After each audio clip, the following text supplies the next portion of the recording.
জাতীয় মানবাধিকার কমিশনের সব সদস্য আকস্মিকভাবে পদত্যাগ করেছেন। কমিশন নিয়ে অন্তর্বর্তীকালীন সরকারের আমলে জারি করা অধ্যাদেশ বাতিল হওয়ায় তারা পদত্যাগ করেছেন বলে জানা গেছে। পদত্যাগের পর তাদের পক্ষ থেকে একটি খোলা চিঠি গণমাধ্যমকে পাঠানো হয়েছে। সোমবার দুপুরে জাতীয় মানবাধিকার কমিশনের সদস্য ড. নাবিলা ইদ্রিস গণমাধ্যমকে এ তথ্য নিশ্চিত করেন। এর আগে গত বৃহস্পতিবার জাতীয় সংসদে জাতীয় মানবাধিকার কমিশন বিল কণ্ঠভোটে পাশ হয়। বিলটি অবিলম্বে কার্যকর করা হবে বলে উল্লেখ করা হয়েছে। এক্ষেত্রে রাষ্ট্রপতির অনুমোদন সাপেক্ষে গেজেট প্রকাশ হওয়ার সঙ্গে সঙ্গে এটি কার্যকর হবে।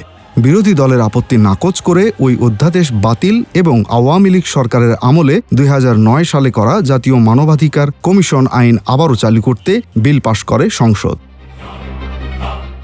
এদিকে পদত্যাগ প্রসঙ্গে বিদায়ী কমিশনের সদস্য নূর খান বলেছেন, সরকারের পক্ষ থেকে তাদের পদত্যাগের কথা বলা হয়নি, এক ধরনের ধোঁয়াশার মধ্যে রাখা হয়েছে। যেহেতু তারা আগের অধ্যাদেশের পরই দায়িত্ব পেয়েছিলেন, এখন তা বহাল না হওয়ায় পদত্যাগ করাকেই সমীচীন মনে করছেন। অন্যদিকে মানবাধিকার কমিশনের সচিব কুদরতি ইলাহিও বলেছেন, অধ্যাদেশটি বাতিল হওয়ায় স্বয়ংক্রিয়ভাবেই আগের কমিশন আর নেই।